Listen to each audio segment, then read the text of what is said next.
네, 안녕하십니까. 16년도 국회직 8급 1번 보겠습니다.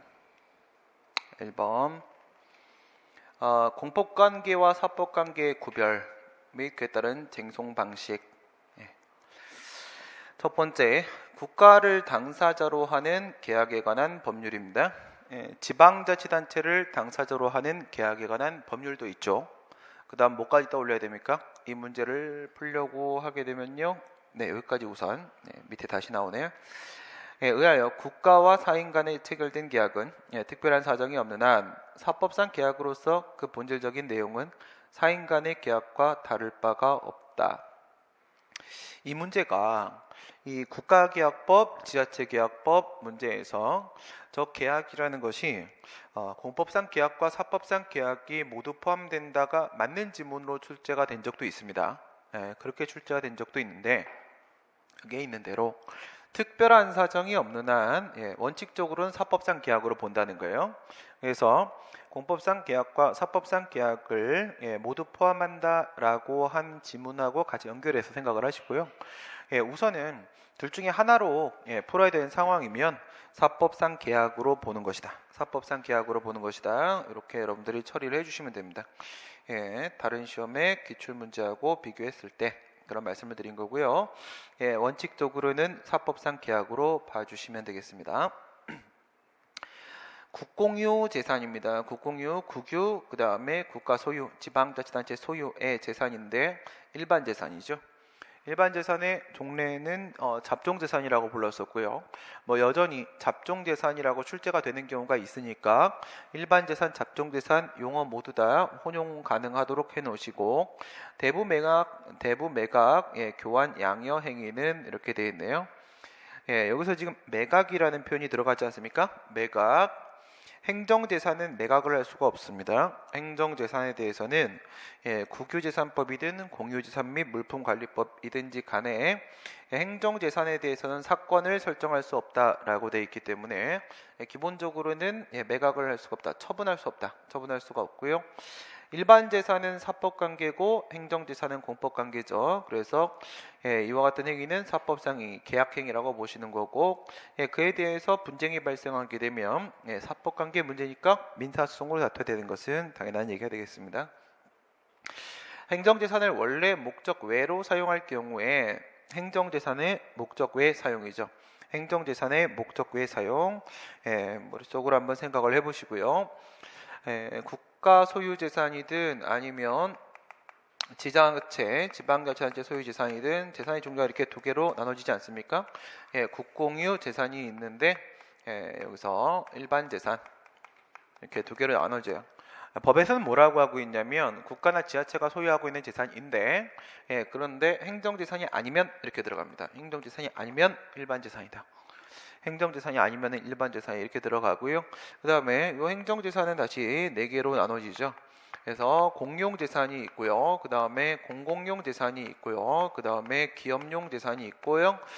마지막으로 보존용 재산이 있고요. 이렇게 4가지가 있습니다. 강학상 개념으로 들어가 보도록 하겠습니다. 강학상 개념으로 가시면 우리가 일반적으로 물건이라고 하게 되면 그것은 공익 목적으로 사용하는 공물이 있고요. 사익 목적으로 사용하는 사물이 있고요. 이렇게 나눠지죠. 이게 이제 공물입니다. 소유권이 국가나 지자체한테 있다. 요 차이밖에 없어요. 강학상으로는 얘가 공물이고 얘가 사물이고 이렇게 된단 말이에요. 했을 때 공물은 이쪽으로 쓸까요? 공물은 무엇을 기준으로 하는 거냐면 그 목적과 용도, 목적 또는 용도라고 표현을 하기도 합니다. 용도에 따라서 구분을 하면 3개로 나누어질 수가 있어요. 첫 번째는요, 공용물이 있을 수가 있고요. 그 다음 두 번째 공공용물이 이렇게 있을 수가 있으며, 세 번째 보존공물이 있습니다. 보존공물이 있다. 여기서 공용물이라는 것은요, 이건 행정주체가 사용하는 물건입니다. 행정주체가 사용하는 물건이다. 여기는 함께 공짜가 아니라 공익할 때 공짜, 그것만 한 개 포함되어 있는 거예요. 행정주체가 쓴다는 것은 행정기관이 쓴다는 것이고, 그것은 공무원이 쓴단 말입니다. 공무원이 사용하는 물건입니다. 그 다음 공공용물은 여기서 공공 이렇게 해서 공익할 때 공짜 하고요. 그리고 함께 공짜가 쓰여져 있습니다. 함께 쓰는 물건입니다. 일반 공중이 사용하는 물건이죠. 일반 공중, 도로나 하천. 그 다음 보존공물은요. 보존공물은 국보나 보물과 같이 문화재보호법 적용되는 것들을 생각을 하시면 되는 겁니다. 공익 목적으로 보존을 강제하는 물건이 되는 겁니다. 근데 이제 오른쪽이 3개, 그 다음 왼쪽이 4개, 둘 다 공물인데 이렇게 돼 있어요. 그러면 얘도 당연히 행정 주체가 쓰는 것이고요. 얘는 일반 공중이 사용하는 것이고 소유권이 국가나 지자체한테 있는 것밖에 없겠죠. 얘는 보존 공물에 해당을 하는 건데 얘는 이렇게 내려오는 겁니다. 이거는 정부 부처형 기업을 말하는 것이기 때문에 이것도 역시 행정 주체가 사용하는 물건 이렇게 되는 것입니다. 행정재산. 행정재산의 목적의 사용이라고 했죠. 목적의 사용은요. 여기 2개에서 발생합니다. 여기 2개에서. 원래 목적이 행정주체 공무원이 써야 되는 건데 사인이 쓴다. 사인이 쓴다. 요거는 사인. 그 다음 이거는 일반 공중이 써야 되는 것인데 그것을 특정인이 쓴다. 특정인. 이렇게 들어가게 되면 목적의 사용이 되는 것입니다. 그 상황이고요. 다시 목적외로 사용할 경우에 그에 대한 사용 수익 허가를 하게 되면은 이거는 뭐죠? 공물이죠. 공물 사용권을 설정하는 겁니다. 특허입니다. 권리 설정, 설권 행위가 되는 것이고요. 특허, 형성적 인정이 처분 맞고요. 항고송의 대상이 된다. 허가를 다툰다고요? 거부가 아니라? 네, 그렇죠. 그럴 수도 있죠. 허가를 다툰다. 허가 거부도 다툴 수가 있겠죠. 네, 이거는 신청권 인정되고요. 법규상 신청권 인정되겠죠. 특허니까. 허가를 다툰다라고 하게 되면은 뭐 구내식당을 하려고 하는데 어느 쪽이죠? 공용물 쪽입니다. 그래서 뭐 종로경찰서 구내식당을 사용한다 이렇게 경영한다 생각을 하시게 되면은 목적의 사용에 해당을 하는데 여기서 이제 입찰이랍시고 들어간 게 지금 회사가 뭐 2개, 3개 이렇게 있다고 치워보시면 되는 거예요. 그렇죠? 쳐보시면 A라는 회사한테 만약에 허가를 해줬다. 그러면 B라는 C라는 회사 같은 경우에는요. 허가를 받을 수가 없어요. 그러면 모두 가능한 거야. 보통의 상황은 아니긴 한데 허가에 대해서 소송을 제기하는 경우도 있을 수는 있습니다. 있을 수는 있고요. 그러나 사용허가를 받은 행정재산을 전대하는 경우에 그 전대행위는 사법상의 임대차에 해당을 한다. 이거는 한국공항공단 얘기하는 건데 공항공단 그런데 뭐 그런 건 중요한 문제가 아니고요. 전대가 뭔지를 아시면 끝나는 거예요. 전대입니다. 전대는 뭐예요? 전대 여기 차는 거 이거 아니에요? 전대? 아닌가 보다. 아니라고 치고요. 전대 구를전자입니다. 구를전자니까 저 행정재산이기는 한데 말이에요. 그것을 전대 그러니까 대는 빌려주는 거죠. 빌려주는 거니까 빌린 걸 또 빌려준다. 이거야. 빌린 걸 또 빌려준다. 그래서 국토교통부 장관으로부터 한국공항공단이 빌렸어요. 무상으로 사용 허가를 받고 빌린 거예요. 그냥 빌린 건데 그 빌린 거를 얘가 또 딴 사람한테 또 빌려주는 거야. 그 재산을 또 빌려주는 거야. 그럼 이제 여기서는 2가지 상황이 발생할 수 있습니다. 이 공단이 말이에요. 공단이 이 행정재산의 관리청으로부터 위임을 받았잖아요. 위임을 받았으면은 이거를 빌려주는 게 또 수익허가예요. 또 수익허가니까 전대행위가 처분이 됩니다. 전대행위가 처분이 되는데 그런 경우가 아니었어요. 좀 조건을 좀 더 걸어주면 좋긴 하겠는데 판례를 모르면 뭐 알 수가 없는 문제가 되는 겁니다. 그래서 여기 이제 관리청이 있죠. 행정재산에 공물관리청 A가 이렇게 있단 말이에요. A가 있는데 얘가 B라는 공단한테 빌려줬습니다. 그리고 얘가 이제 C라는 사인한테 이걸 또 빌려주는 겁니다. 이렇게 빌려줘요. 그러면 여기서 얘한테 빌려준 게 지금 무상 사용 허가였어요. 무상 사용 허가인데 뭐 이건 중요한 게 아니고요. 여기서 일로 가는 거 이 부분이 문제가 된 거야. 전대 얘는 뭐니? 이렇게 했을 때 만약에 이 친구가 얘한테 권한 위임을 했으면요. 이 사용수익 허가 권한을 위임을 했다고 치면 얘가 처분청입니다. 그러면 이 공단이 처분청이 되는 거고요. 처분청이 되면 얘가 하는 행위도 역시 처분이 될 수밖에 없을 텐데 당시 판례에서는 별도 위임은 없었다. 이거예요. 별도 위임은 없었다. 별도 의미 없었으면 얘가 행정청이 아니잖아요. 행정청이 아니면 처분할 수가 없잖아요. 처분할 수 없는 거고, 그래서 이거는 그냥 얘네 둘 사이에 있어서의 사법상의 문제이다, 이렇게 얘기를 했던 사건입니다. 그렇다면은 민사소송을 다퉈야 되는 거죠. 좀 아쉬움이 있는 문제네요. 그 다음 보겠습니다.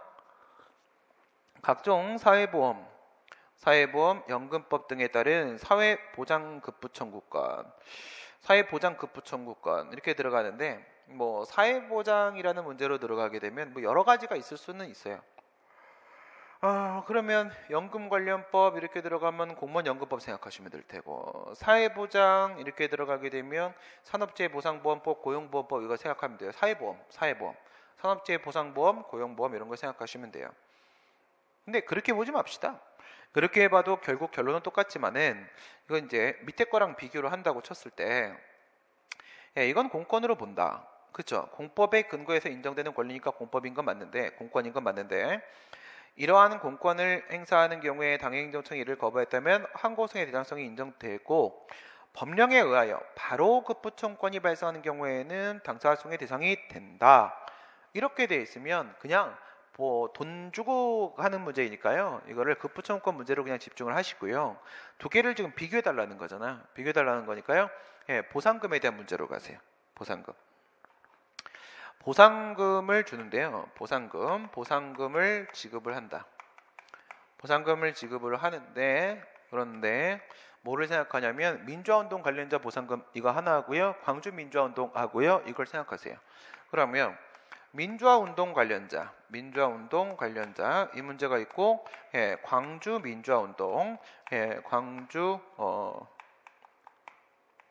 민주화운동 관련까지 써야지 숫자가 맞을래나? 네, 이렇게 해볼까요? 이렇게 하게 되면 위에 있는 거는 처분적 법률이 아니에요. 처분적 법률이. 밑에 있는 거는요, 처분적 법률이 맞다는 거죠. 민주화운동 관련자 보상에 관한 법률은, 이거는 처분 법률이 아니고요. 처분적 법률이. 얘는 처분적 법률이 맞아요. 이런 상황. 그러니까 왜 안 되고 왜 되는 걸까요? 민주화운동 관련자 인지에 대한 판단을 구체적인 요건을 다 정할 수가 없어요. 너무 광범위하기 때문에. 하지만 광주 민주화운동은 사건이 하나예요. 사건이 하나이기 때문에 구체적으로 정할 수가 있어요. 그래서 얘가 처분적 법률이 아니고 처분적 법률이고 이렇게 되면은, 얘는 그 보상금 지급 결정을 하잖아요. 보상금 지급 결정을 하면 이거에 의해서 비로소 보상 청구권이 인정되는 거니까 처분이에요. 그런데 이건 처분적 법률, 여기 처분이 있잖아. 여기 처분이 있기 때문에 여기서 보상금 지급 결정을 보상심의위원회가 했다고 하더라도 그것은 당신한테 보상 청구권이 있다는 걸 다시 한번 확인해주는 관념의 통지에 불과하다. 이거는 처분이 아니고 사실행입니다. 아무런 법적 효과가 없게 된다 이거죠. 그러면 여기서 지급 거부를 하게 되면 거부 처분 취소를 제기해야 되는 건데, 밑에 같은 경우에는 지급 거부를 한다고 해서 거부 처분 취소를 제기하면 처분이 아니기 때문에 각하돼 버려요. 각하돼 버리고 여기서는 당사소송을 제기해야 되는 그런 상황이 오는 거죠. 그래서 처분적 법률인 경우하고 처분적 법률이 아닌 경우하고 두 개를 나눠 가지고 이렇게 비교를 하시면 맞는 말이 되네요. 국가를 당사자로 하는 계약에 관한 법률에 의하여 국가기관이 특정 기업의 입찰 참가 자격을 제한한다. 이것은 사법관계이므로 이에 대해 다투려면 민사소송을 제기. 이거 완전히 틀렸어요. 완전히 틀렸고요. 요게 종전 같은 경우에는 뭐가 있었냐면, 지금 여기서 국가계약법 이렇게 들어왔잖아요. 요걸 예산회계법 이렇게 문제를 출제하는 경우도 있는데요. 그건 중요한 문제가 아니에요. 어느 법에서 입찰 참가 자격 제한 결정의 법적 근거를 마련하고 있는지 그 자체가 중요한 게 아니라요. 옛날부터 중앙행정기관하고 지방자치단체장은 인정을 했어요. 국가 쪽 중앙행정기관, 여기에 뭐 각부 장관도 있겠지만 청장, 처장 이런 애들도 포함이 되겠죠. 중앙행정기관, 부처청 다 포함되는 겁니다. 부처청. 이 부처청장 애들 같은 경우에는 하는 그 입찰 참가 자격 제한 결정이 처분이 맞단 말이죠. 그 다음에 이제 지방자치단체장, 지자체장이 하는 입찰 참가 자격 제한 결정 처분 맞다는 거죠. 그런데 이제 여기서 생각해야 될 게 공기업, N 준정부기관, N 기타 공공기관, 이런 친구들이 있단 말이에요. 이런 친구들이. 지금 이게 어디에 있는 거예요? 이게 공공기관입니다. 공공기관. 지금은 2007년도에 공공기관의 운영에 관한 법률이 제정이 됐기 때문에 공공기관법 적용을 받고 있고요. 공공기관 운영법 여기까지 있을까요? 공공기관 운영법. 공공기관의 운영에 관한 법률이 제정이 됐고요. 그래서 여기서 옛날에는 이게 다 처분이 아니었어요.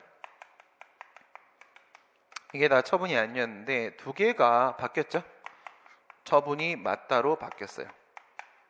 맞다. 이렇게 된 밑에 거로 질문을 하면 좋겠는데 이거는 옛날부터 처분이었어요. 네, 옛날부터 처분이었었기 때문에 이건 너무 단순한 질문이 들어온 거고요. 그 다음에 이렇게 해서 이 처분은 뭐가 되는 거예요? 수인하면. 입찰을 할 수 없도록 한 거를 참아야 되는 겁니다. 수인하면. 이렇게 가 있는 문제입니다. 다음 문제 보시고요. 행정입법입니다. 형식적 의미의 행정, 실질적 의미의 입법, 행정기관이 제정하는 일반적 추상적 규범. 상위법령의 위임이 없음에도 상위법령에 규정된 처분 요건을 불령에서 변경하여 규정을 하였다면 안 되죠? 이러면 안 되죠? 그 불령은 무효이고 따라서 이 불령에 따른 처분 역시 위법하다. 이렇게 했는데 이거는 최신 판례예요. 뭐를 얘기를 하고 있는 거냐면 위임이 없죠. 지금 여기서 처분 절차 기준 아니에요. 내용이 행정규칙이 아니라 내용이 법규명령입니다. 내용이 법규적 사항입니다. 사인의 행위 기준, 권리 의무에 관한 문제입니다. 그러면 권리 의무에 대한 사항을 이와 같이 행정입법으로 만들려면 이건 반드시 위임 명령이어야 됩니다. 근데 위임이 없단 말이에요. 위임이 없는데 옛날 같은 경우에는 이걸 막 무효다 이런 식으로 봤는데 최근에는 뭐라고 얘기를 하냐면 종전에 같은 경우에는 위임의 범위를 벗어나도 되고요. 여기는 아예 위임이 없다고 해버렸어요. 그렇죠? 그러니까 정상적인 위임은 아니긴 아닌 거야. 이렇게 했을 때 종전에는 그게 뭐냐? 이렇게 해서 무효 이렇게 했어요. 이렇게 했는데 최근에는 어떤 식으로 얘기를 하고 있냐면 이렇게 되면 이거는 법규성은 없다. 외부적 외부 구속력은 없다. 법규명령으로서의 효력을 온전히 가질 수는 없겠죠. 위임도 없는데. 하지만 내부 구속력은 있다. 내부 구속력. 아예 무효다가 아니라 내부 구속력은 있다. 무슨 말이냐? 법규명령은 아니지만 이거예요. 법규명령은 아니지만 행정명령은 맞다. 행정규칙은 맞다. 내부적 구속력은 있다. 공무원은 따르지 않을 수가 없다. 이렇게 얘기를 한 거예요. 그러면 이게 지금 행정규칙 처리가 됐잖아요. 행정규칙 처리가 됐으면 우리 그 다음 판례, 이게 판례가 두 개 섞였는데 그 다음 판례에서 얘기하게 되면 이거죠. 행정규칙은 이를 준수한다고 그것이 적법한 거라고 단정할 수 없고 그 다음에 이를 위반한다고 해서 그것을 위법한 거라고 확정지을 수는 없다. 이거죠. 그러면 이게 행정규칙이니까요. 뭘 가지고 얘기해야 돼요? 이렇게 되면 상위법률. 상위법령 위에 대통령령이 있을 수도 있죠. 그러니까 상위법령을 근거로 해서 이거를 근거로 해가지고 얘를 근거로 해갖고 판단을 내리는 것이 맞다. 이거예요. 여기까지 오는 거니까 불령에 따른 처분이라고 해서 위법하다? 그건 아니죠. 따랐다고 적법이라고 단정할 수는 없지만 따랐다고 위법이라는 건 정말 옳지 않습니다. 그죠? 말도 안 되는 얘기가 되고요. 고시가 비록 법령에 근거를 둔 것이라고 하더라도 그러니까 상위 법령에 위임이 있었다는 거죠. 그 규정 내용이 법령의 범위를 벗어난 것일 경우에는 법규명령으로서의 대외적 구속력을 인정할 여지는 없다. 맞는 거죠. 여기서 이제 여러분들이 떠올리셔야 되는 건 뭐냐면 지금 저거는 법령 보충적 규칙이에요. 그죠? 행정규칙의 형식으로 만들어졌단 말이에요. 그런데 법령의 근거를 두었다. 행정규칙 형식의 행정규칙은 법령의 근거가 필요도 없어요. 있는 경우도 찾아보기 힘들고. 그러니까 이거는 행정규칙 형식의 법규명령이고요. 법령 보충적 규칙인데 그러면 상위법령과 결합해서 법규성이 인정이 되긴 하죠. 되긴 하는데 그건 당연히 위임의 범위 내에서 제정을 했을 때 그렇게까지 인정이 되는 거지 전부 다 되는 건 아니잖아요. 벗어났어요. 그러면 외부적 구속력은 인정될 여지가 없다. 이걸 보고 나서 뭘 떠올리냐면요.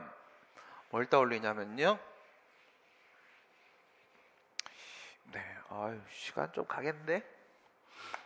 법규명령 형식의 법규명령이 있고, 그 다음에 법규명령 형식의 행정규칙이 있고, 그 다음에 행정규칙 형식의 법규명령이 있고, 그 다음에 행정규칙 형식의 행정규칙이 있고, 이게 네 가지죠. 형식과 실질을 가지고 파악했을 때. 우리 대법원의 입장에 따르게 되면은 여기까지가 법규명령이 될 수 있죠. 여기까지 될 수 있는데 물론 이 부분에서는 우리 대법원이 시행규칙 부정 뭐 이런 문제가 살짝 있긴 합니다. 헌법재판소 따라 버리게 되면 여기까지 다 법규명령이에요. 걔들은. 그죠? 이 맨 밑에 있는 행규도 재량준칙을 자기 구속원칙을 매개로 해서 법규명령이라고 판시해버렸죠. 헌재 스타일로 가게 되면. 그냥 우리 대법원 스타일로 세 개로 가봅시다. 세 개로 갔는데 여기서 1번과 3번 이 빨갱이 부분에서 뭐가 나오는 거냐면 이게 항고송의 대상이 되는 거냐 아니냐 해서 전형적 법규냐 아니면 집행적 법규냐 아니면 이게 처분적 법규냐 이런 문제는 빨갱이에서만 나오는 거예요. 1.3에서만 나오는 겁니다. 그래서 얘 같은 경우에는 간접적 규율을 하는 거고 얘 같은 경우에는 권리 의무를 직접 규율을 하는 거고 얘 같은 경우에는 권리 의무의 변동을 발생시키는 거다. 이유는 여기죠. 내용이 권리 의무에 대한 것이기 때문에 권리 의무를 간접 규율이냐 직접 규율이냐 변동 규율이냐 이 문제는 여기서 생기는 거예요. 여기 생기는 건데 그게 아니라 법규명령의 위법성에 대한 판단이 있죠. 법규명령의 위법성에 대한 판단은 노랭이 전체에서 나오는 거야. 그러니까 2번이 포함되는 거야. 2번이. 내가 말하고 참 과학적이다. 그치? 과학자가 될 걸 그랬나? 인생을 반 이상 살았기 때문에 더 이상 딴짓을 할 수가 없어요. 폭망이다. 그치? 이렇게 갔어요. 여기서 이제 얘기하는 게 바로 뭐냐면 수권상 한계가 있죠. 법규명령에 이건 위법 얘기하는 거야. 법규명령의 위법. 위에 같은 경우에는요. 이거는 항고송의 대상이 될 수 있느냐? 그 얘기를 하고 있는 거고요. 여기서 이제 수권상 한계가 이렇게 있고 그 다음에 두 번째 재정상 한계가 이렇게 있죠. 재정상 한계가. 이제 뭐 중요하게 다뤄질 만한 부분은 여기는 이제 두 개밖에 없고요. 여기는 1, 2, 3가 있죠. 1, 2, 3, 2, 3 이렇게 가서 여기 첫 번째 포괄위임 금지에 대한 문제가 하나 생기죠. 그게 뭐 예외적으로 포괄위임이 허용되는 조례라거나 뭐 이런 논의들도 나오고요. 그 다음에 구체적 위임은 과연 무엇인가 뭐 이런 문제들이 나오죠. 그 다음 두 번째 나오는 거는요. 의회유보야. 의회유보 원칙. 아예 위임 안 되는 놈이 있을 수 있죠. 오직 법률로만 제정해야 되는 사항, 본질성설에 따랐을 때. 그렇다면 이 친구 같은 경우에는 법률유보 원칙과 관련된 문제죠. 행정입법도 행정작용이에요. 행정작용이니까 법률유보, 법률우위와 같은 내용상 위법에 대한 문제가 생기겠죠. 얘는 이제 법률우위 원칙과 관련된 문제죠. 법률우위 원칙. 첫 번째, 얘는요 상위법 위반. 상위 법령에 위반하지 마라. 그런 문제가 있고 두 번째는요. 위임 한계 일탈하지 마라. 이런 얘기가 있고요. 그 다음 세 번째 포괄적 재위임은 안 된다. 다시 재위임하는 경우가 있겠죠. 이 세 가지 문제가 나온단 말이에요. 그러니까 여기서는 두 번째 것도 법규명령의 위법성을 판단하는 데 있어서 같은 기준을 적용시킨다. 이걸 기억을 하시는데 지금은 뭡니까? 지금은 세 번째입니다. 행규법규. 고시의 형식으로 만들어졌다.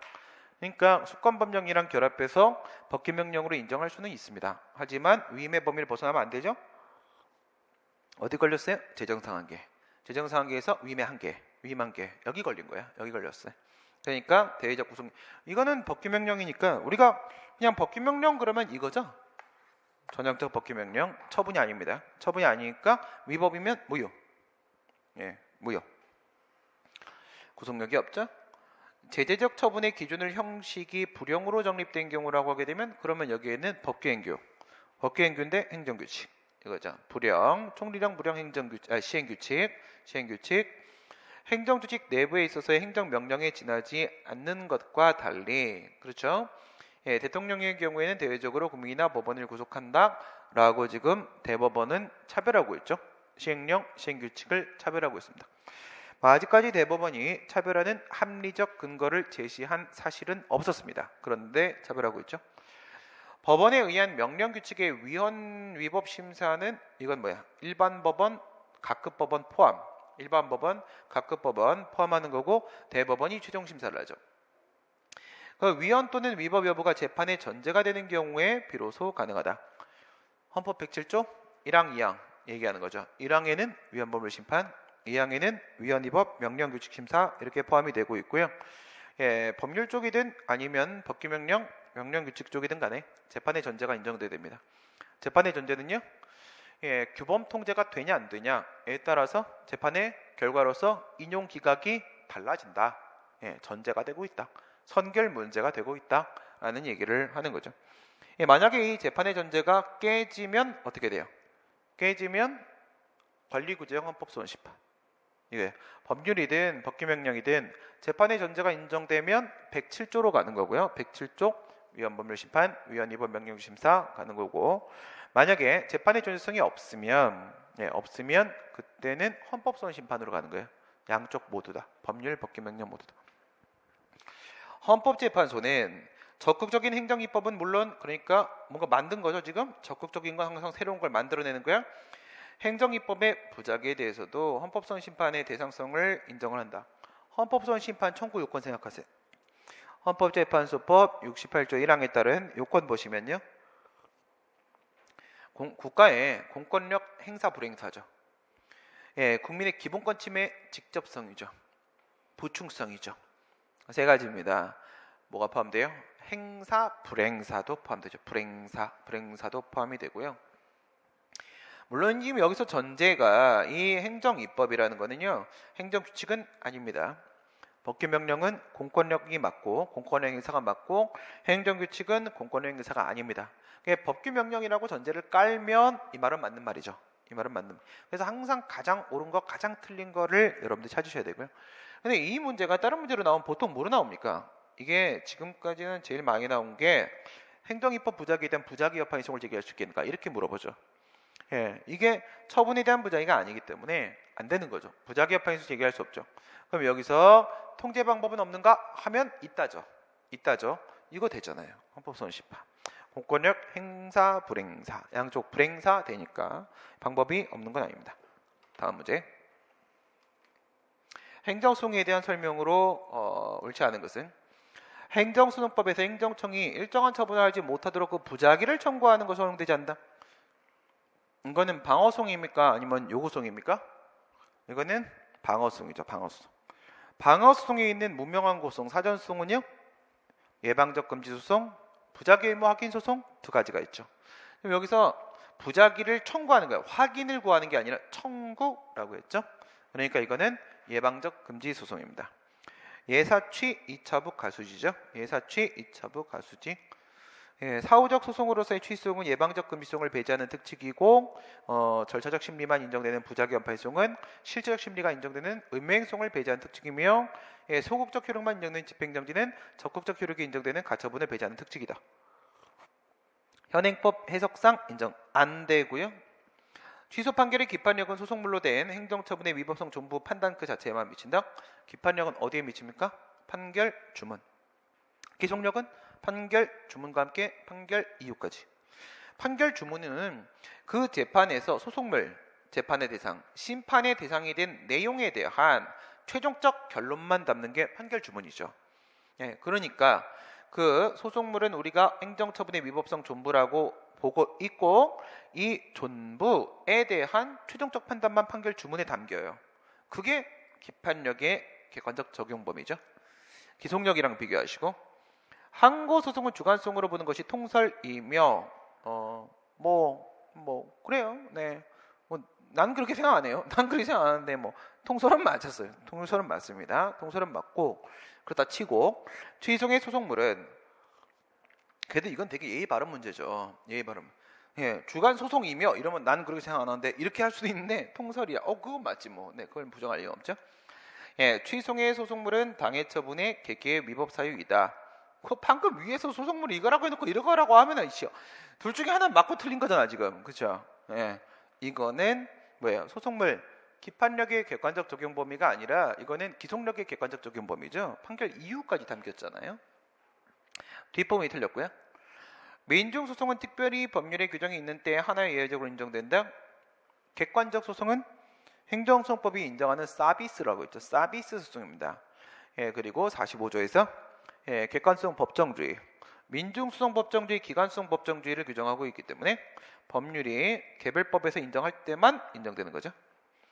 지방자치단체장이 지방의회의 재결을 제기하는 무효확인 소송은 기관소송이다. 이건 뭐예요? 예, 조례안 재결 무효확인소송. 그 외에도 지방의 재결 무효확인 소송까지 다 포함인데요. 원고가 누구예요? 지자체장. 피고가 누구예요? 지방의회. 이렇게 되죠. 예, 우리 행정소송법 3조 4호에 따르게 되면 기관소송이라는 것은 그 기관 간의 권한에 대한 다툼을 얘기하는 건데 단서에서 뭐라고 했냐면 권한쟁의 심판을 뺀다고 했어요. 빼면 권한쟁의 심판의 범위를 보면 되죠. 범위는 국가기관끼리, 지자체끼리, 국가기관과 지자체 간에 이게 권한쟁의 심판인데 남아있는 건 뭐예요? 동일한 지방자치단체 내부 기관끼리의 싸움이죠. 그러니까 이거는 한정설, 협의설로 봐도 기관소송이 맞아요. 근데 우리 또 판례는 또 광의설로 보잖아요. 비한정설로 보니까 당연히 맞고요. 그렇죠? 당연히 맞는 겁니다. 그 다음 문제 4번 공용 수용입니다. 수용 재산권을 박탈하는 거죠. 공공 필요란 뜻이에요. 공용은 공공 필요에 따라 사용하기 위하여 라는 의미거든요. 그래서 공공 필요에 따라서 남의 재산을 박탈을 하는데 재산권을 환매권의 존부에 관한 확인을 구한 소송은 민사적인 방식으로 제기해야 된다. 환매권 존부 확인 굳이 구하나? 잘 안 구하는데. 그렇다 치고요. 이건 어디 있는 거냐면 토지보상법 91조에 있어요. 91조 1, 2항에 보게 되면 내 땅을 뺏어갔죠? 뺏어갔는데 토지의 방치 또는 토지의 불필요 두 개입니다. 뺏어간 땅을 그냥 방치하고 아무것도 안 쓰고 있어요. 안 쓰고 있는 겁니다. 안 쓰는 거는 이제 전부 안 쓰는 거고 방치, 불필요는 전부 일부가 불필요해진 거야. 전부 일부가. 그랬을 때 환매권을 행사한다라고 되어 있어요. 환매는 뭐예요? 다시 사온다. 이거죠. 다시 사온다. 뒤에서 또 이제 등장하는 지문에 있는 문제니까 요거 이렇게 한번 써보게 되면 사업 시행자하고 토지 소유자에 대한 권리 의무 부분만 한번 생각해 볼까요?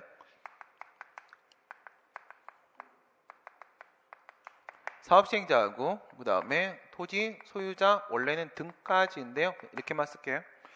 해놓고 나서 여기서 사업 인정을 하죠. 토지보상법 20조의 사업 인정. 그 다음 두 번째 수용 재결을 하죠.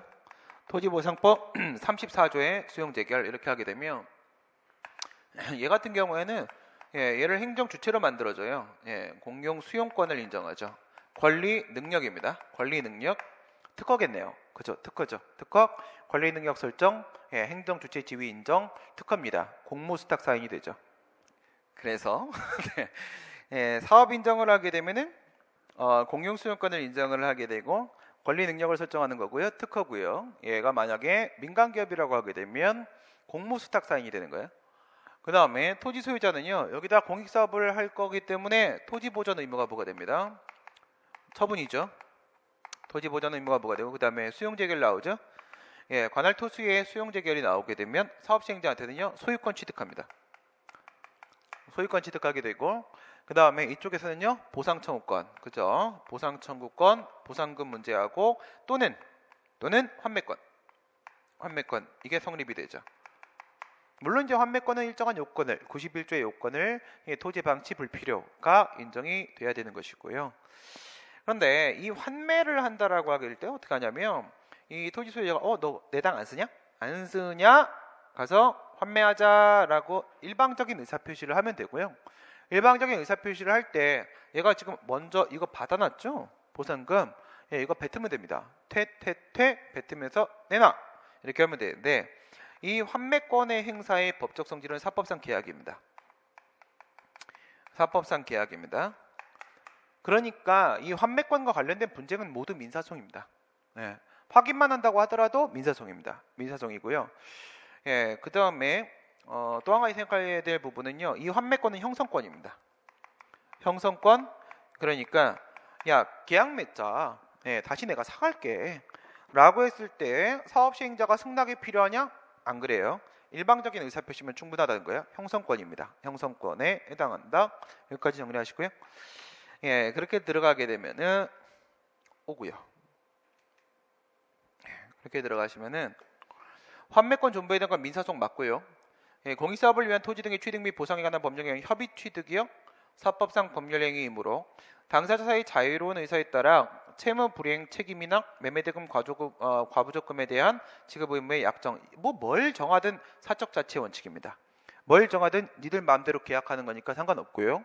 그 다음에 요 협의 취득은 예, 사업 인정 이전에 16조 협의 취득 이후에 26조 협의 취득 모두 다 마찬가지다 라는 게 판례 입장이죠. 학설과 좀 다르고 수용 재개를 불복하여 이의 신청을 거친 후에 요거는 뭐예요? 부진정 이의 신청.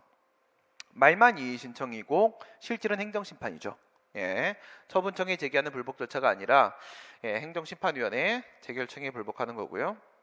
취소를 제기하는 경우 행정심판 거쳐서 제기할 때 원칙적으로 지토의 또는 중토의 여기 중토의 있죠? 여기 이의 신청에서 이의 제기를 한 것도 중토이긴 한데 여기서 말하는 지토의, 여기서 말하는 중토의는 처분청입니다. 처분청으로서의 관할 토수의 말하고 있는 거고요.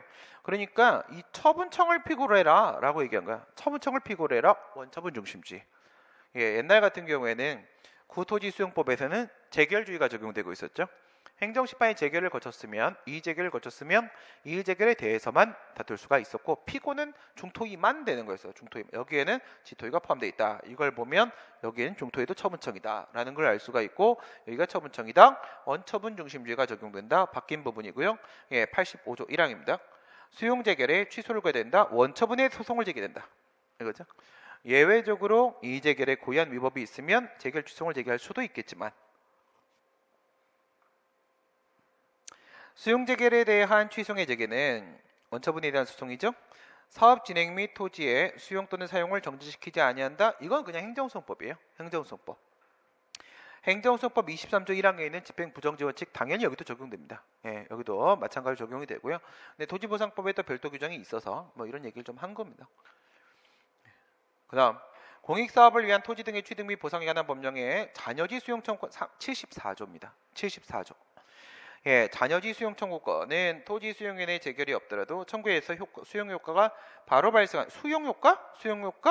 청구권적 성질? 예, 이건 맞는데 수용 효과가 바로 발생한 맞는데 예, 그렇다면 청구권적 성질이 아니라 형성권적 성질이죠. 형성권적 성질을 갖는 거죠. 자녀지 수용 청구권 74조에 있는 자녀지라고 우리가 말을 하게 되면은 이런 땅이잖아요. 그렇죠? 내 땅은 이렇게 아주 예, 바른 상태의 정사각형의 땅인데 내가 이제 내 땅을 수용해 간 땅이 예, 이렇게 가져왔단 말이에요. 이렇게 가져가서 그래갖고 남은 부분이 갖고 있어봐야 아무 소용이 없단 말이에요. 이렇게 되면은 뭐 이 정도면 74조의 요건을 갖추거든요. 예. 이렇게 했을 때 이거를 우리가 자녀지 수용 청구권 이걸 뭐라고 부르는 거냐면요. 예, 취득보상이라고 부릅니다. 자녀지의 취득보상. 취득보상 합쳐진 개념이에요. 취득보상. 취득보상. 예, 이 부분이 형성권입니다. 이 부분이 형성권이 되는 거고 이 부분이 바로 분쟁 대상입니다. 이 부분이 분쟁 걸리는 부분이에요. 그러니까 자녀지 수용 청구권 표현이 뭐예요? 수용 청구권. 보상에 대한 언급은 없죠? 예. 여기에 대해서 이 형성권으로 자녀지에 대한 자녀지에 대한 수용 청구권이 인정되고요. 74조에 따라 이게 인정되고 얘가 형성권이란 말이에요. 그러니까 내가 토지 수용에 대다가 내 거 수용하쇼 하면 수용된 거예요. 이미 자동 수용이 된 거고요. 그럼 남은 문제는 뭐예요? 어쨌든 추가로 수용당한 부분이 있잖아요. 그러면 이 부분에 대한 보상 문제가 남아있는 거잖아요. 남아있는 거니까 보상 불복을 위한 이의신청이라거나 아니면 보상금 증액 청구송이나 이렇게 들어가는 거죠. 이거는 형성권입니다. 형성권 두 개 나왔네요. 이게 다예요. 환매권, 그 다음에 이거 자녀지 수용 청구권, 토지보상법에 등장하는 형성권 두 개입니다. 형성권적 성질을 갖는다. 행정심판. 이의신청은 그것이 준사법적 절차의 성격을 띠어 실질적으로 행정심판의 성질을 가지더라도 방금 봤죠. 방금 부진정 이의신청. 토지보상법 83조에 있는 부진정 이의신청. 행정심판이죠. 행정심판. 특별행정심판입니다. 가지더라도 이를 행정심판을 볼 수 없다. 그런 게 어딨어. 행정심판 보는 거지. 있잖아요. 이거 이의신청. 만약에 이게 진정 이의신청이면요. 준사법적 절차가 아니라 그냥 내부적 시정 절차라고 부릅니다. 내부적 시정 절차. 사법 절차가 아닌 거예요. 사법 절차가. 이게 부진정 이의신청이기 때문에 행정심판이기 때문에 준사법 절차라고 얘기를 하고 있는 거고요. 이건 행정심판 맞습니다. 이게 진정 이의신청이에요. 이의신청이 민원 처리에 관한 법률에 민원 이의신청과 같이 민원 뭐라고요? 수익적 처분을 해달라. 그러면 이 이의신청은 뭐에 대해서만 인정되는 겁니까? 거부 처분에 대해서만 인정되는 겁니다. 이의신청 절차를 정하는 일반법은 없고요. 거부 처분에 대한 이의신청의 일반법은 있고요. 그게 바로 이 민원처리법입니다. 별도 행정심판 절차가 존재하고 행정심판과는 성질을 달리하는 경우에는 그 이의신청은 행정심판과 다른 것으로 본다. 이거 당연히 이거 이의신청 행정심판이 아니에요. 이건 내부적 시정 절차예요. 내부적 시정 절차. 뭐 이런 거 없어도 다른 거예요. 처분청이 제기하는 불복 절차. 개별 법률에 이의신청 제도를 두면서 행정심판에 대한 명시적인 규정이 없는 경우에 이의신청과는 별도로 행정심판을 제기할 수 없다. 그러면 일반법인 행정심판법은 놀아요? 아니에요. 놀지 않아요. 우리 국민 중에 놀고 있는 사람은 30만 명입니다. 얘는 놀지 않습니다. 놀지 않아요.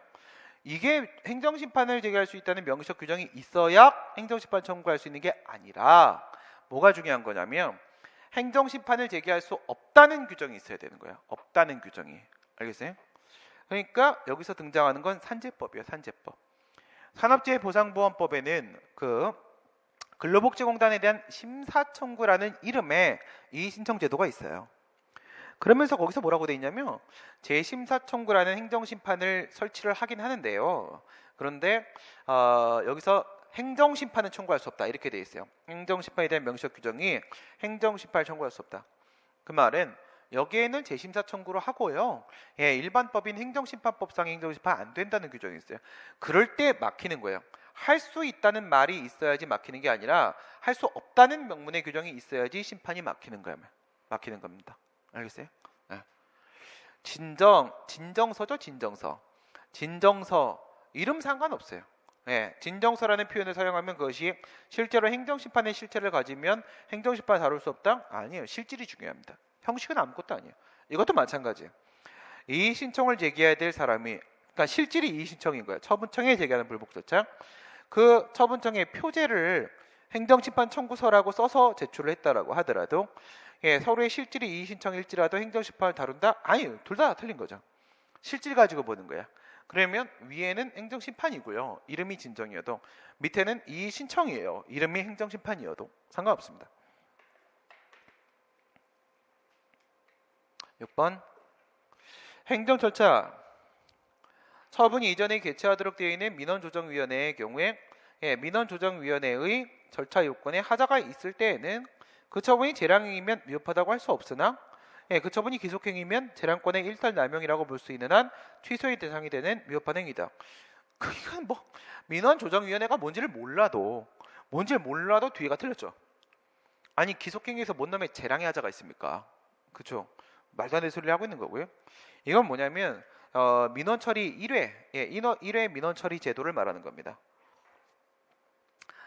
한 번에 민원처리를 하기 위해서 어떻게 하냐면 민원조정위원회라는 것을 개최를 해요.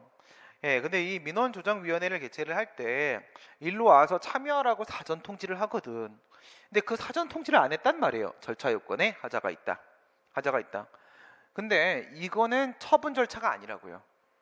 이건 처분 절차가 아니기 때문에 예, 민원조정위원회의 개최에 문제가 있다고 해서 처분의 위법으로 연결되는 건 아무것도 없어. 아무것도 없습니다. 이거는 그냥 일회 민원 처리 제도라는 것 자체는요. 예, 그냥 국민들한테 편의를 보장해 주려고 서비스지 처분 절차가 아닙니다. 처분 절차가 아니고 이것 때문에 영향이 있는 건 따로 없고요. 간접 영향은 있어요. 무슨 영향이 있어요? 판례에 따르면 이 민원조정위원회를 제대로 개최하지 못했죠. 제대로 개최를 하지 못하다가 발생하는 문제는 관계이익의 누락입니다. 이야기를 좀 들어봐야 되는데 듣지 못해가지고 중요한 관계이익이 누락되면 그의 내용에 실질상의 재량의 하자로 연결될 수도 있는 겁니다. 수도 이거 자체로 위협해진 거 아니고요. 기속의 재량의 하자 있는 거 아니고요. 변상금 부과처분을 하면서 그 납부고지서 또는 적어도 사진통지서에 왜 내가 지금 변상금 부과하는 건지 이유를 제시해야 되는 거죠. 제시하지 아니하였다면 위법이지만 뭐 여기까지 맞는 말이고 산출 근거가 법령에 규정되어 있거나 부과통지서 산출 근거가 되는 법령을 명기했다면 이유 제시의 요건을 충족한 것이다. 이렇게 겁나게 적극적 불이익 처분을 하면서 야 네가 어느 법 찾아봐. 내가요? 왜요? 말도 안 되는 소리 하는 거죠. 그렇죠? 구체적으로 제시해야죠. 상대방이 도대체 무슨 무단 사용을 한 건지 정확하게 제시해야 되는 겁니다. 법령 명기 이런 식으로 넘어가면 안 돼요. 어느 법에 있어. 이렇게 그러면 안 되는 겁니다. 충족 안 한 겁니다. 예산 편성에 절차 하자가 있다고요? 그런데 처분이 위법이라고요? 미치어버리겠네 이거죠. 미치어버리겠네. 미쳐도 아닙니다. 미치어버리겠네입니다. 이러면 이 예산을 집행한 모든 처분이 통째로 다 위법 아닙니까? 무슨 말도 안 되는 소리입니까? 예산은요 법률유보에서 얘기하는 법적 근거도 아니고요. 예산의 절차에 하자가 있다고 해서 처분이 위법해지는 것도 아닙니다. 알겠어요? 예산 쪽이 처분의 위법적 법을 판단하는 데 있어서 영향 주는 건 없음. 예산 개무시. 예산 무시 원칙입니다. 예산 무시 원칙. 또 그런 걸 또 적는다. 그치? 그냥 뭐 답 찾는 데는 되게 중요하죠. 예산은 아무 의미가 없어요. 우리한테. 이거 조심하세요. 이게 결론을 안 냈기 때문에 맞는 지문이에요. 쏘글 뻔했어. 남미 인정 기하 등 기하 허가죠. 둘 다 뭐예요? 특허.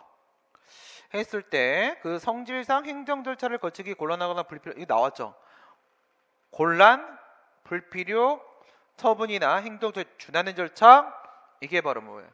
행정절차법 3조 2항에 있는 행정절차법 적용 배제 규정이죠. 배제 요건 3개. 배제 처분의 경우에는 이게 배제되는 것으로 보아야 하고 이러한 법리는 공무원 인사관계법령의 처분에 해당하는 경우에도 마찬가지죠. 별정직 공무원에 대한 직권면직에도 마찬가지로 적용된다. 틀린 말이 아니에요. 더 들어갈까요? 한 걸음 더 들어가게 되면 그러면 얘 있잖아요. 별정직 공무원에 대한 직권면직 처분을 할 때 행정조례법 적용됩니까? 안 됩니까? 돼요? 되죠. 왜냐면 얘는 준하는 절차가 없어요. 뭐가 아니야? 일반직 공무원에 대한 직위해제가 아니잖아요. 일반직 공무원의 직위해 처분 같은 경우에는 처분사유 설명서 교부라는 국가공무원법 75조가 적용이 되기 때문에 거기엔 준하는 절차가 있어요. 얘는 뭡니까? 얘는 일특기 정별계고 정무직 별정직 공무원은 특수경력직 공무원으로서 신분 보장의 대상이 아니며 따라서 얘네들에게는 공무원 법령에 그러한 절차를 거의 마련해 주지 않아요. 원칙적으로. 그러면 행정절차법 적용되는 거예요. 행정절차법. 그러니까 지금 여기서는 그냥 기준이 그렇다 하고 결론을 안 낸 거기 때문에 맞는 지문이에요. 사전통지와 청문 등의 주요 절차를 위반하면 위법이 되나? 그렇지. 뭐 물론 사전통지는 청문을 위한 필요적 전치 절차인 것도 맞고 이건 정식 청문이고 등은 공청회 말하는 것 같고 그래 좋다 이게. 의견 제출 절차 무시하기 시작했습니다. 이게 뭐 약식 청문이어서 무시했죠. 그럼 의견 제출해야 되는 기회 부여해야 되는데 안 해도 됩니까? 그럼 왜 만들었어? 그렇죠? 그 다음에 뭐 환경부 장관과 협의를 거쳐야 되는데 안 거쳐도 됩니까? 그러면 왜 만들었어? 그렇죠? 이것도 당연히 절차 하자가 인정됩니다. 위법이 되는 것은 아니다. 그럼 왜 만들었어? 위법 맞습니다. 위법 맞습니다. 네. 사이즈 나오는 것만 인정하려고 그래. 이거 강론이에요. 이거는 강론이고요. 하나만 보면 되는데 우리 익숙한 거였는데. 이거요. 징계를 받은 사립학교 교원이 교육부에 설치된 교원 소청 심사의 불이익 처분에 대한 심사 청구를 할 수 있다? 그렇죠. 두 가지 기억하라고 했어. 그러니까 국가공무원법, 지방공무원법에 소청 심사 따로 있는데 교원 소청 심사 따로 하나 교원지휘법에 만들어 놨고, 또 한 가지는 사립학교 교원도 거기다 포함시켜 놨고, 이거죠. 포함시켜 놨고. 교원 소청 심사 따로 만들어 놨고 일반 공무원과 구별하면서 그다음에 사립학교 포함시켜 놨고, 그다음은 순수한 강론. 기억니은 디글리을. 네, 좋습니다. 그 다음에 국가배상이네요. 공무원의 불법 행위에 고의 또는 중과실이 있는 경우에 피해자는 국가나 지자체, 이게 뭐예요? 이게 2조에 있는 배상책임 주체죠. 5조도 마찬가지로 얘네 둘만 인정하고요. 가해 공무원 어느 쪽이든 선택적 청구가 가능하다. 정리하면요. 경과실이면 어느 쪽으로 가요? 국가나 지자체, 국가 등으로 가죠. 고의 또는 중과실이면 공무원으로 가죠. 근데 여기서 국가배상법 2조 2항 2조 2항을 고려를 하게 되면은 뭐라고 되어 있냐? 고의 중과실일 때 국가가 배상을 했으면 그러면 공무원한테 구상하라 이렇게 돼 있으니까, 고의 중과실일 때 국가 등이 배상을 하는 경우가 있다는 거잖아요. 하는 경우가 있다는 거예요. 그게 무슨 말이에요? 중첩적 책임. 중첩적 책임 인정이 되고요. 그러니까 그 중첩적 책임, 고의 중과실 쪽에서만 뭐가 인정되는 거야? 선택적 청구. 내부에서의 구상의 문제는 고의 중과실일 때 국가 쪽에서의 구상권 행사, 경과실일 때 공무원 쪽에서의 구상권 행사, 구상의 문제는 양쪽 다 되는데 여기서 선택적 청구라는 것은 고의 중과실에서만 등장하는 게임입니다. 고의 중과실에서만 등장하는 겁니다. 알겠죠? 중첩적 책임. 조심해야 돼요. 살짝 미묘합니다. 공무원이 준수해야 될 직무상 의무가 오로지 공공 일반의 전체적 이익을 뭐예요? 공익 일반. 거라면 사익보 취지가 인정 안 되면 그 의무에 위반하여 국민에게 손해를 가했더라도 배상 책임은 인정되지 않는다.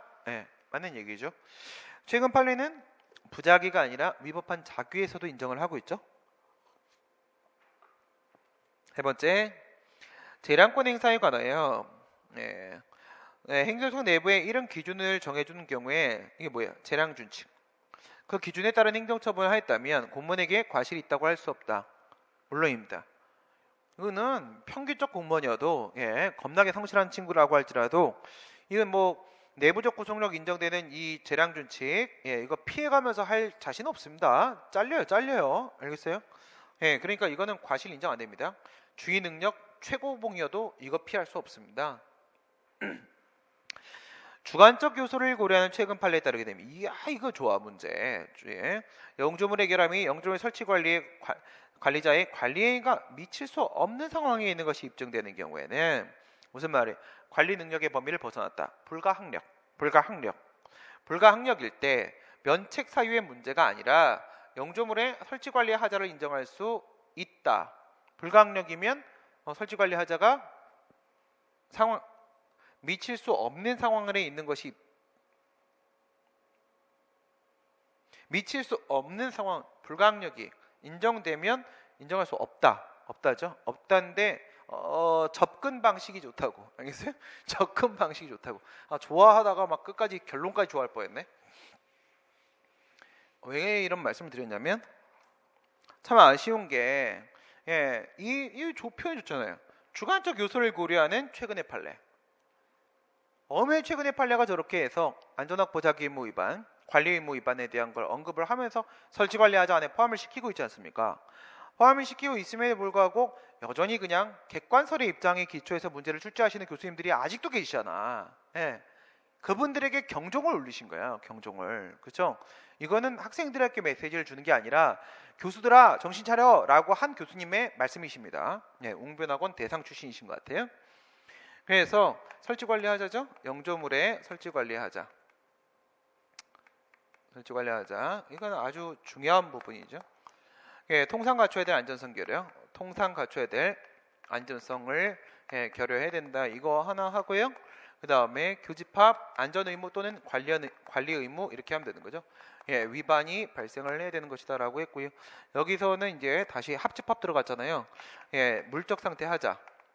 물적 하자가 있어야 되거나 또는 합집합 이렇게 들어가고 여기서 기능적 하자 얘기하는 겁니다. 기능적 하자 수인 한도론. 수인 한도론. 수인 한도를 벗어나면 그럼 통상과 최대 안전성 결여가 인정된다. 이렇게 얘기한 겁니다. 이거를 이렇게 표현하시는 교수님들 계신데 이 표현 아주 좋습니다. 이거는요 물리적 하자. 물리적 하자. 그건 경희대 박정훈 교수가 이런 표현을 씁니다. 이 부분은 기능적 하자. 물리적 하자는 없는데 기능적 하자가 있다면 기능적 하자, 합집합 걸리는 거죠. 지금 얘기한 건 이 부분을 주관적 요소라고 말한 거야. 물론 이제 정확하게 말을 하게 되면 주관적 요소가 아닌 게 맞습니다. 근데 이제 의미는 무슨 말인지 알겠죠? 이거는 객관적 과실이거든요. 객관적 과실. 객관적 과실은 사법연수원에서 과실이 아니다라고 가르칩니다. 과실이 아니다. 근데 뭐 어쨌든 저게 포함됐다는 얘기를 하고 계신 거예요. 직무 수행의 재량이 인정되는 경우라도 권한을 부여한 취지와 목적에 비춰서 구체적 사정에 따라서 권한을 행사에 필요한 조치를 취하지 아니한 것, 현저하게 불합리한 이거죠. 현저하게 불합리하다. 불행사가 현저하게 불합리할 때에는 권한의 불행사는 직무 의무 위반으로 위협해지는 것이다. 지금 이건 뭘 말하는 거예요? 부작의 위법 얘기하는 거죠. 부작의 위법. 요거 이제 여기서 한번 정리하고 갑시다. 국가배상에서 위법한 부작위, 부작위와 위법이라고 얘기했을 때 처분이라고 전제합시다. 처분인데 재량이라고 전제합시다. 보통 이런 상황이니까 이렇게 되는 상황이에요. 하나가 재량이 0으로의 수축. 이쪽에 판례가 하나가 있고요. 두 개밖에 없어요. 그 다음에 여기 이제 불행사가 현저히 불합리.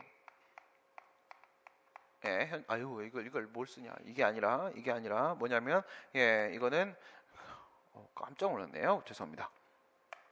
이거는 소극적 남용론. 이게 적용되는 거예요. 그러니까 이거는 뭘 얘기하는 거냐면요. 우리 사실 이거예요. 비례원칙이에요. 비례원칙인데요. 우리가 일반적으로 비례원칙이라고 하게 되면 과잉금지를 말하죠. 너무 심하게 하지 마. 과잉 참새 대포를 쏘지 마. 이렇게 얘기하잖아요. 근데 2017년도에 7급 문제에서 과소금지가 왔죠. 과소금지 원칙. 과잉금지, 과소금지. 과소금지도 비례원칙이란 말이에요. 너무 적게 하지 마. 너무 많이 하지도 말고 균형을 맞추는 게 비례원칙이잖아요. 그죠? 그래서 우리가 일반적으로 비례원칙 위반이다 이렇게 얘기를 하게 되면 여기서 나오는 게임이 적극적 남용론이에요. 권한을 적극적으로 남용했다는 거예요. 과하게. 여기서 나오는 게 과소금지, 여기서 나오는 게 바로 소극적 남용론입니다. 소극적 남용론. 여기서 이제 판례가 한 표현이 이게 현저히 불합리해요. 현저히 불합리. 불행사가 소극적 남용이다. 불합리 이렇게 표현한 거고 여기서 말한 게 바로 국가나 공무원이 1차적으로 초법규적으로 위험 배제에 나서라. 위험 배제에 나서지 아니하면 위험을 제거할 수 없을 때 그런데도 안 했으면 그러면 위법이다. 이렇게 가는 게임이에요. 그 다음에 9번.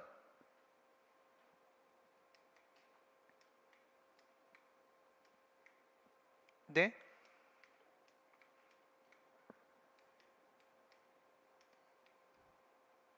왜 그러시죠? 네. 고생이 많으시네요. 네. 아이고야.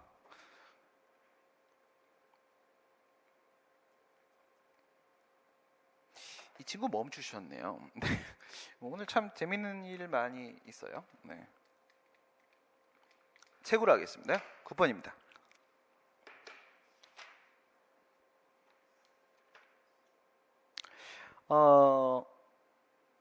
보기에 대한 설명을 옳은 것은 갑은 관련 법령에 따라 공장 등록을 하기 위하여 등록 신청을 을에게 위임을 하였어요. 이게 지금 권한 위임 말하는 게 아니에요. 그죠? 행정 권한의 위임을 말하는 게 아니라 그냥 자기들끼리 사법 관계에서 얘가 대리인이다. 대리인이다. 예, 수임인, 대리인, 을은 등록서를 위조해서 공장 등록을 하였으나 뭐 그럴 수도 있죠. 그죠? 네. 성공을 시켜야지 얘도 보수를 받는 거니까. 그죠? 어떻게든 성공시켜보려고 최선을 다한 거야. 나쁜 놈. 예, 갑은 그 사실을 알지 못했다. 본인은 몰랐죠. 이후에 관할 행정청 A는 위조된 서류에 의한 공장 등록임을 이유로 행정청이 등록 취소해 버렸습니다. 직권 취소입니다. 철회가 아니죠. 위성소 적발장에서 위성소 쪽입니다. 관할 행정청 A가 갑에 대해서 공장 등록을 취소하려면 법적 근거가 있어야 된다. 이거 애매하네요. 예, 틀렸다고 말하고 싶어서 지금 하는 건데요. 별도에가 들어와야죠. 별도에. 예, 법률유보 적용됩니다. 법적 근거 있어야 됩니다. 별도의 법적 근거가 있어야 되는 건 아니죠. 그죠? 법적 근거는 있어야 됩니다. 원 행정 행위의 법적 근거가 이 직권 취소의 법적 근거가 되는 거고, 법적 근거가 아예 필요 없는 게 철회죠. 철회죠. 갑에 대한 공장 등록의 취소는 상대방의 귀책 사유에 의한 것이므로 관할 행정청 A는 사전 통지 의견 제출 절차를 거치지 않아도 된다. 예, 이거는 기득권 박탈입니다. 적극적 불이익 처분이죠. 취소라는 것은 적극적 불이익 처분입니다. 예, 따라서 사전 통지하고 의견 제출에 그 권리제한 의무 부과의 권리제한 확실합니다. 소극적 불이익 처분이 아니죠. 기득권 침해입니다. 기대권 침해가 아닙니다. 당연히 필요한 거고요. 여기서 귀책 사유가 있는 건 맞는데 귀책 사유에 대한 문제는 실체의 문제입니다. 실체의 문제지. 예, 이게 절차의 문제로 연결되는 부분은 결코 아니고요. 이거 얘기하는 거죠. 이거. 실체의 문제로 취소 사유가 있어야 되는 거고, 방금 위에서 물어본 거 법률 유보에 대한 문제가 있고, 그 다음에 세 번째 제한 법리에 대한 문제가 있고, 직권 취소가 내용적으로 위법한가, 이 부분이죠. 예, 이 부분들은 여기가 신뢰 보호잖아요. 기득권 박탈이기 때문에 여기서 귀책 사유 얘기가 나오는 거지 내용에서 나오는 거라고요. 내용에서 귀책 사유는 어디다 귀책 사유를 사전 통지 의견 제출에다 갖다 붙입니까? 예, 일로 오게 되면요. 긴급 재판 곤란 포기잖아요. 긴급 재판 곤란 여기까지가 사전 통지고, 그 다음에 포기 들어가면 의견 정치까지 들어가는데 여기 어디 귀책 사유가 있습니까? 귀책 사유 없잖아요. 해야 됩니다. 그다음 관할 행정청 A는 갑에 대해 공장 등록을 취소하면서 갑의 신뢰이익을 고려하지 아니할 수 있다. 그렇죠? 보호가치는 신뢰해서 보호가치가 깨지죠. 귀책 사유와 반비례. 갑에 대한 공장 등록을 취소하면 공장 등록이 확정적으로 효력을 상실하게 되기 때문에 공장 등록 취소 처분이 위법함을 이유로 그 취소 처분을 직권 취소하더라도 공장 등록이 다시 효력이 발생할 수는 없다. 취소의 취소. 취소의 취소는 원행정위가 수익적이면 다시 효력이 발생할 수 있죠. 부활할 수 있죠. 공장 등록은 상대방 기준으로 수익적이죠. 그러니까 틀린 거죠. 갑이 공장 등록을 취소하는 처분에 대해 제소기한이 경과하여 불가증이 발생한 이후에는 행정청 A도 그 취소 처분을 직권 취소할 수 없다. 이것도 한번 설명이 된 것 같은데, 예, 이런 상황을 얘기를 하는 겁니다. 이런 상황을 얘기를 하는 겁니다. 무슨 상황을요? 여기까지 걸어오다가 먹었네. 네? 네. 쟁송 취소. 취소에는 이 쟁송 취소 여기에는 뭐가 있어요? 취소 재결, 취소 판결, 재결. 그리고 취소 처분이 있죠. 취소 처분. 여기를 이런 식으로 맞출까요? 맞추면 직권 취소가 있죠. 위법해서 하는 짓. 얘는 뭐예요? 취소 처분. 이렇게 1, 2, 3잖아요. 권한 있는 기간의 취소 3개인데 이노마를 막는 친구는요. 이거는 불가쟁력이에요. 불가쟁력. 형식적 존속력이죠. 형식적 존속력이고 이거는 절차적 효력입니다. 절차적 효력. 이건 절차 문제라고요. 여기서 직권 취소 막아버리는 거는요. 막아버리는 거는 이거는 불가변력의 문제가 돼야 돼요. 불가변력. 불가변력은요. 실질적 존속력이죠. 이거는 실체적 효력이에요. 실체적 효력. 실체적 효력. 그래서 여기에는 절차 문제로 접근을 해야 되는 거고, 쟁송 절차 여기에는요 실체 문제로 접근을 해야 되는 것이고, 그 다음에 여기서 또 더 들어간다라고 하게 되면 바로 제한법리, 왼쪽에 있는 제한법리, 신뢰보호예요. 신뢰보호. 네. 이런 식의 내용인 거지. 어디다가 불가증력을 엿다 꽂습니까? 그죠? 하등 관계 없습니다. 마지막 행정의 하자에 대한 설명으로 옳은 것은 되나? 뿅뿅 안 되고요. 선행 행정행위가 당연 무효이더라도 양자가 서로 독립하여 별개의 효과를 목적으로 하는 경우에는 후행정행위가 당연 무효가 되는 것은 아니다. 그럼 어떨 때 무효가 되는데? 도대체? 그게 무슨 말이에요? 철거 명령이 무효예요. 적법 건축물에 대해 철거 명령이 무효예요. 근데 계고가 들어갔어요. 계고도 무효죠. 계고도 요건이 없잖아요. 철거 의무가 없는데 어떻게 대집행을 시작해? 그렇죠? 하자 승계를 얘기할 때 선행 처분이 무효면 하자는 자동 승계된다라고 봐요. 보고 그럴 때 후행 처분이 위협해지는 건 물론 무효입니다. 알겠어요? 선행 처분이 무효면 하자는 물론 승계되고 후행 처분은 무효입니다. 무효입니다. 학교보건법에 따른 학교환경위생정화구역 내에서 금지행위 및 해제 여부에 관한 행정처분을 하면서 학교환경위생정화위원회 심의 절차를 누락한 건 당연 무효 사유다? 이거 뭐랑 비교하라고요? 환경영향평가 절차 생략하면 무효. 학교환경위생정화위원회 심의 생략하면 취소. 알겠어요? 취소. 네. 학교 취소. 환경 무효.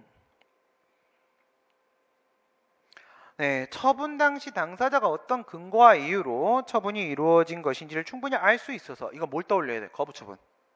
거부처분. 거부처분은 이유 제시가 완화 적용되잖아요. 그렇죠? 상대방이 이미 신청을 했기 때문에 충분히 내용을 알고 있어요. 상대방 알아먹을 정도만 해주면 됩니다. 이루어진 것인지가 충분히 알 수 있어서 그에 불복해서 행정 구제 절차로 나아가는데 별다른 지장이 없었던 것으로 인정되는 경우에도 처분서에 처분의 근거와 이유가 구체적으로 명시되지 않았다면 그 처분이 위협한 것으로 된다? 아니지. 거부처분 완화 적용됩니다.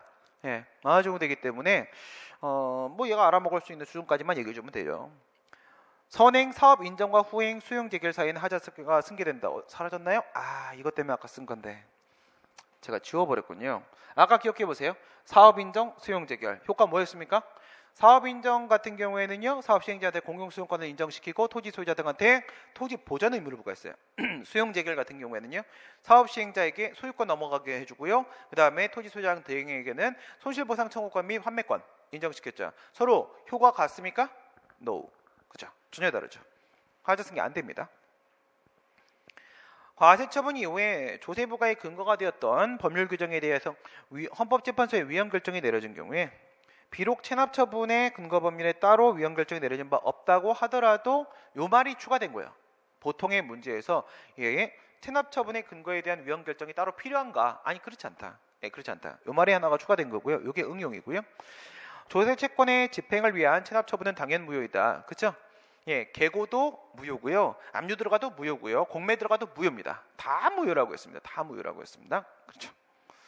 그 다음에 이 문제는 어디까지 한번 생각해 보시라고 했어요. 위헌 결정이 나온 다음에 그걸 근거로 과세 처분을 했다. 무효입니다. 그렇죠? 무효죠. 위헌 결정 나오고 이거는 처분 나오고 위헌 결정 나온 거고요. 거꾸로 돌리면 위헌 결정 나오고 과세 처분해도 과세 처분하면 그때는 과세 처분이 무효입니다. 처분 나오고 위헌 결정 나오면 과세 처분은 취소 사유입니다. 맞을 때가 됐습니다. 하늘이 찢어졌습니다. 네, 여기까지 하시고 뭐 큰일이 있나 봅니다. 2016년도 국회직 8급이었습니다. 10번까지 풀었고 16년도 8급 11번부터 내일 연결하도록 하겠습니다. 고생하셨습니다. 수고하셨습니다.